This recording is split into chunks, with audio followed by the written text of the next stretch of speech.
Top quality और consistent performance के लिए सिर्फ सिल्वर पंप नाम याद रखना। ಕರ್ನಾಟಕದಲ್ಲಿರುವಂಥ ಅಧ್ಯಕ್ಷರನ್ನ ಬದಲಾಯಿಸಲ್ಲ ಇವರ ಸ್ಟೇಟ್ಮೆಂಟ್ ಇದೆಯಲ್ಲ, ಖರ್ಗೆ ಅವರ ಸ್ಟೇಟ್ಮೆಂಟ್, ಅದು ಬೇರೆ ರಾಜ್ಯಗಳಿಗೆ ಸಂಬಂಧಪಟ್ಟಿರುವಂಥದ್ದು, ಕರ್ನಾಟಕಕ್ಕೆ ಸಂಬಂಧಪಟ್ಟಿರುವಂಥದ್ದಲ್ಲ ಅಂತ ನಿನ್ನೆ ಖರ್ಗೆ ಇದಕ್ಕೆ ಸಂಬಂಧಪಟ್ಟಂಗೆ ಏನು ಹೇಳಿದರು ಬನ್ನಿ ನೋಡೋಣ. ಮಾಡಿದ್ದೀನಿ, ಬಂದಿದ್ದೀನಿ. ಬ್ಯಾಕ್ವರ್ಡ್ ಕ್ಲಾಸ್ ಅವರು ಅಧ್ಯಕ್ಷ ಮಾಡಿದ್ದೇವೆ, ಬಂದು ಈಗ 3-4 ಮಾಡಿದ್ದೇವೆ, ಬಾಕಿ ಒಂದು ಆಗ್ತವೆ. ನೋಡಿ, ನಾನು ಸ್ಪೆಸಿಫಿಕ್ವಾಗಿ ಹೇಳೋಕ್ಕಾಗಲ್ಲ. ಬರೋದೇನೆಂದರೆ ಅಲ್ಲಿ ಹೋದ ಕೂಡಲೇ ವ್ಯತ್ಯಾಸಗಳಾಗ್ತಾವೆ ನಿಮಗೆ. ಇದರಲ್ಲಿ ನಾವು ಯಾವ್ಯಾವ ಒಂದು ಆಗಿ ಮಾಡ್ತಾಯಿದ್ದೇವೆ. ಮತ್ತು ಇನ್ನೊಂದು 2-3 ದಿವಸದಲ್ಲಿ ಇನ್ನೊಂದು 2-3 ಸ್ಟೇಟ್ಗಳನ್ನು ಮಾಡ್ತೇವೆ. ಮತ್ತು ಕೆಲವು ಕಡೆ ಆಫೀಸ್ ಬೇರರ್ಸ್ ಏನು ಮಾಡಿಲ್ಲ, ಆ ಆಫೀಸ್ ಬೇರರ್ಸು ಮಾಡ್ತೇವೆ. ಮತ್ತು ಬೇರೆ ಬೇರೆ ಸೆಲ್ಲು ಡಿಪಾರ್ಟ್ಮೆಂಟು ಯಾವ್ಯಾವ ಮಾಡಬೇಕು ಅದನ್ನು ಒಂದು 5-6-8 ದಿವಸನಾಗ ಮಾಡಿ ಮುಗಿಸ್ತೇವೆ. ಒರಿಸ್ಸಾ ಮಾಡಿದ್ದೀನಿ. ಇನ್ನು ಇದೆಲ್ಲದರ ನಡುವೆ ರಾಜಣ್ಣ ದೆಹಲಿನಲ್ಲಿ ಠಿಕಾಣಿ ಹೂಡಿದ್ದಾರೆ. 2 ದಿನದಿಂದ KN ರಾಜಣ್ಣ ದೆಹಲಿನಲ್ಲಿದ್ದಾರೆ. ಹೈಕಮಾಂಡ್ ನಾಯಕರು ಒಬ್ಬರಾದ ಮೇಲೆ ಒಬ್ಬರನ್ನು ಭೇಟಿ ಮಾಡ್ತಾ ಇದ್ದಾರೆ. ಮಲ್ಲಿಕಾರ್ಜುನ ಖರ್ಗೆ ಅವರನ್ನು ಕೂಡ ಇವತ್ತು ಭೇಟಿ ಮಾಡ್ತಾರೆ. ಯಾವ ವಿಚಾರಗಳ ಬಗ್ಗೆ ಚರ್ಚೆ ಆಗುತ್ತೆ? ಇದು ಈಗ KPCC ಅಧ್ಯಕ್ಷರ ಬದಲಾವಣೆ ಇಲ್ಲ ಅನ್ನುವಂಥ ಸ್ಪಷ್ಟತೆ ಕೇಂದ್ರದ ನಾಯಕರಿಂದ ಬಂದಿದೆ. ಅಧಿಕೃತವಾಗಿ ಹೇಳಬೇಕಷ್ಟೇ. ಇವರೆಲ್ಲ ನಾಯಕರ ದೆಹಲಿ ದಂಡಯಾತ್ರೆ ಮುಗಿದ ಆದ ಮೇಲೆ ಬಹುಶಃ ನಾಯಕರು ಹೇಳ್ತಾರೆ. ಬೇರೆ ಬೇರೆ ವಿಚಾರಗಳು, ಪಕ್ಷದ ಬೆಳವಣಿಗೆ, ಬೇರೆ ಬೇರೆಯ ಸಂಸ್ಥೆಗಳಿಗೆ ಅಧ್ಯಕ್ಷರ ನೇಮಕ, KPCC ಅಧ್ಯಕ್ಷರ ನೇಮಕದ ವಿಚಾರಕ್ಕೆ ಸಂಬಂಧಪಟ್ಟಂಗೆ ನಿನ್ನೆ KC ವೇಣುಗೋಪಾಲ್ ಅವರನ್ನು ಕೂಡ ಭೇಟಿ ಮಾಡಿ ಚರ್ಚೆ ಮಾಡಿದರು. ರಾಜಣ್ಣ ಅವರ ಭೇಟಿ ಸಾಕಷ್ಟು ಕುತೂಹಲ ಕೆರಳಿಸಿದೆ. ಆದರೆ ಈ ಸಂದರ್ಭದಲ್ಲೇ ಕೇಂದ್ರದಿಂದ ಇಂಥ ಮಾಹಿತಿ ಹೊರಬಂದಿರುವಂಥದ್ದು. ಯಾರೂ ಕೂಡ ಅಧಿಕೃತವಾಗಿ ಅದನ್ನು ಹೇಳದಿದ್ದರೂ ಕೂಡ ಸದ್ಯದ ಸ್ಥಿತಿಯಲ್ಲಿ ಅಧ್ಯಕ್ಷರ ಬದಲಾವಣೆ ಇಲ್ಲ ಅನ್ನುವಂಥ ಸ್ಪಷ್ಟತೆ, ಆ ಸ್ಪಷ್ಟತೆ ಕೇಂದ್ರದ ನಾಯಕರಿಗಿದೆ.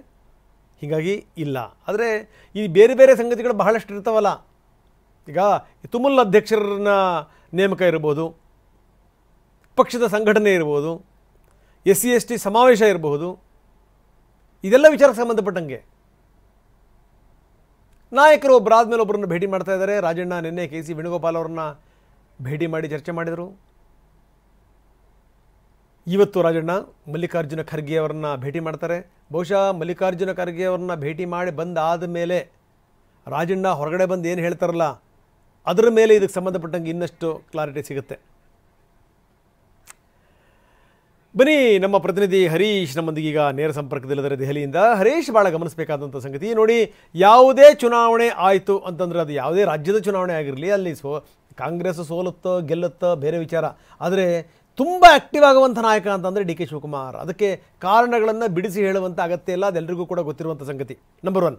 ನಂಬರ್ 2, ನಾಯಕರು ಎಲ್ಲೆಲ್ಲಿ ಗ್ಯಾರಂಟಿಗಳನ್ನು ಘೋಷಣೆ ಮಾಡ್ತಾರೆ ಅಲ್ಲಲ್ಲಿ KPCC ಅಧ್ಯಕ್ಷ DK ಶಿವಕುಮಾರ್ ಉಪಸ್ಥಿತರಿರ್ತಾರೆ. ಒಂದು ಲೆಕ್ಕದಲ್ಲಿ ಅವರು ಗ್ಯಾರಂಟಿಯ ರಾಯಭಾರಿ. ನಂಬರ್ 2.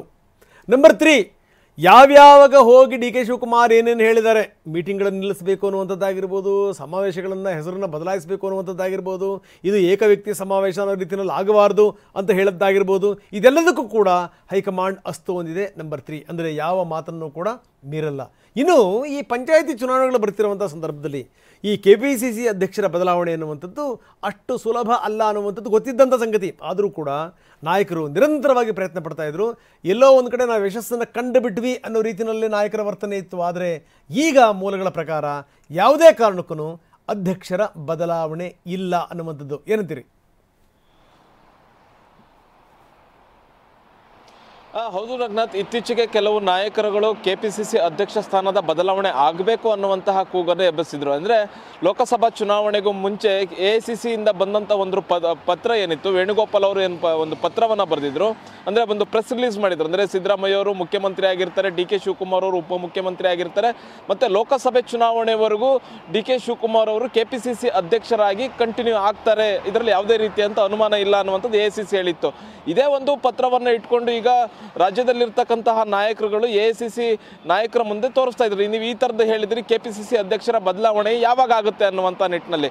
ಈಗ ಹೈಕಮಾಂಡ್ ಸ್ಪಷ್ಟವಾಗಿ ಹೇಳಿರುವಂತಹದ್ದು, ನಾವು ಹೇಳುವವರೆಗೆ ಯಾವುದೇ ರೀತಿಯಾದಂತಹ KPCC ಅಧ್ಯಕ್ಷ ಬದಲಾವಣೆಯ ಬಗ್ಗೆ ಚರ್ಚೆ ಮಾಡಬೇಡಿ ಅನ್ನುವಂಥ ಸ್ಪಷ್ಟ ಸೂಚನೆಯನ್ನು ಕೊಟ್ಟಿದ್ದಾರೆ.